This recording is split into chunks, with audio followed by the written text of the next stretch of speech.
Old pension scheme big news 2023। पुरानी pension scheme को लेकर आई बड़ी खबर, कर्मचारियों के लिए खुशखबरी। नमस्कार मित्रों, आज के इस वीडियो में हम आपको एक नई स्कीम के बारे में जानकारी देने जा रहे हैं, क्योंकि old pension scheme big news 2023 जारी की गई है, जिसके अंतर्गत पुरानी पेंशन योजना की बहाली के लिए सरकारी कर्मचारियों द्वारा सरकार से पुरानी पेंशन स्कीम योजना लागू करने के बारे में लगातार गुहार लगाई जा रही है।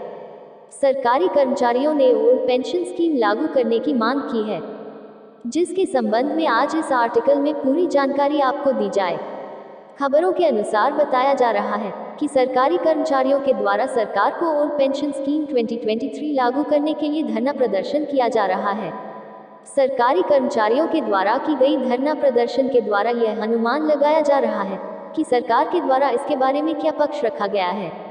अगर आपके मन में भी सवाल उठ रहा है, तो आपको हमारे इस आर्टिकल के माध्यम से प्रश्नों का जवाब प्राप्त करना होगा। आपको बता दें कि सरकारी कर्मचारियों के द्वारा पुरानी पेंशन योजना की बहाली के लिए लगातार सरकार से मांग की जा रही है। आज भी कई ऐसे राज्य हैं जहां पर पुरानी पेंशन घोषणा जारी है, लेकिन जिन राज्यों में भी ओल्ड पेंशन स्कीम 2023 लागू नहीं की गई है, सरकारी कर्मचारियों ने लगातार मांग के माध्यम से सरकार को बताना चाहा है कि उन्हें भी ओल्ड पेंशन 2023 का लाभ मिलना चाहिए। आपको बता दें कि पेंशन योजना 2004 के बाद से सभी राज्यों में बंद कर दी गई थी। उसी के बाद नई पेंशन योजना लागू की गई थी, लेकिन अब सरकारी कर्मचारी लगातार एनपीएस का विरोध कर रहे हैं और ओल्ड पेंशन योजना लागू करने की मांग कर रहे हैं। यदि ओल्ड पेंशन आवंटन को लागू कर दिया जाए, तो इसके पहले जो पुरानी पेंशन योजना लागू थी, उससे सरकारी कर्मचारियों को बहुत ही ज्यादा लाभ मिलता था, जो कि पुनः लागू करने पर भी वर्तमान में मिल सकता है। केंद्र सरकार से सभी सरकारी कर्मचारियों की ओर से एक गुहार लगाई गई है, जिसके अंतर्गत कहा गया है कि सरकारी कर्मचारियों को उनकी एनपीएस बंद करके ओल्ड पेंशन स्कीम को पुनः लागू करना होगा, अन्यथा उनके धरना प्रदर्शन को काफी ज्यादा आहूति मिलेगी। पुरानी पेंशन आवंटन को लागू कर दिए जाने के बाद सरकारी कर्मचारियों को बहुत ही लाभ प्राप्त होगा। जब अचानक सरकारी कर्मचारियों का वेतन कितना होता है कि उनका 50% पेंशन के रूप में प्राप्त होता है, तो उससे सरकारी कर्मचारियों को काफी जाकर लाभ मिलता है। लेकिन अगर बात करें नई पेंशन योजना के बारे में, तो इसमें ऐसा किसी भी प्रकार का प्रावधान नहीं है जिससे कि सरकारी कर्मचारियों के वेतन में कुछ प्रतिशत की कटौती करती हो, यानी कि एनपीएस सरकारी कर्मचारियों के पक्ष में ना होकर विपक्ष में है। और ओल्ड पेंशन योजना जो सरकार के द्वारा बंद कर दी गई है, ये सरकारी कर्मचारियों के हित में होने के कारण इसे जारी रखे जाने की गुहार लगातार लगाई जा रही है।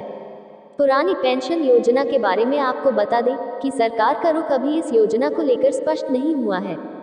खबरों के अनुसार बताया जा रहा है कि सरकार एक पैनल योजना शुरू कर रही है, जिसके तहत राष्ट्रीय पेंशन प्रणाली के अंतर्गत बहुत ही ज्यादा फरार होने की संभावनाएं हैं।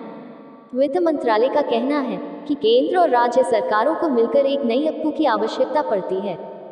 5 राज्यों में पहले से ही पुरानी पेंशन योजना को लागू किया जाना चाहिए कि पंजाब, छत्तीसगढ़, बंगाल, राजस्थान, हिमाचल प्रदेश के 5 राज्य सरकार के हैं, जहां पर सरकारी कर्मचारियों को बहुत ज्यादा पेंशन दी जाती है। महाराष्ट्र सरकार के द्वारा भी बताया जा रहा है कि बहुत ही जल्द सरकारी कर्मचारियों को पुरानी पेंशन योजना का तोहफा मिल सकता है।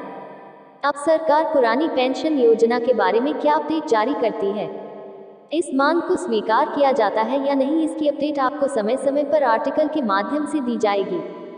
लगातार सरकारी कर्मचारियों के द्वारा नई पुरानी पेंशन योजना के बारे में अपडेट मांगी जा रही है, जिसमें कहा जा रहा है कि नई पेंशन योजना को बंद करके पुरानी पेंशन योजना चलाई जाए, ताकि उन्हें सरकारी कर्मचारी होने का लाभ प्राप्त हो। भारत सरकार कहना है कि पहले उनके द्वारा समिति नामांकन किया जाएगा और सभी समिति राज्यों में बातचीत की जाएगी और चर्चा विचार विमर्श करने के बाद ही पुरानी पेंशन योजना के बारे में क्या अपडेट देनी है वह बताया जाएगा। लेकिन यदि राज्य और केंद्र सरकार की सहमति बन जाती है, तो पेंशन योजना को लागू कर दिया जाएगा।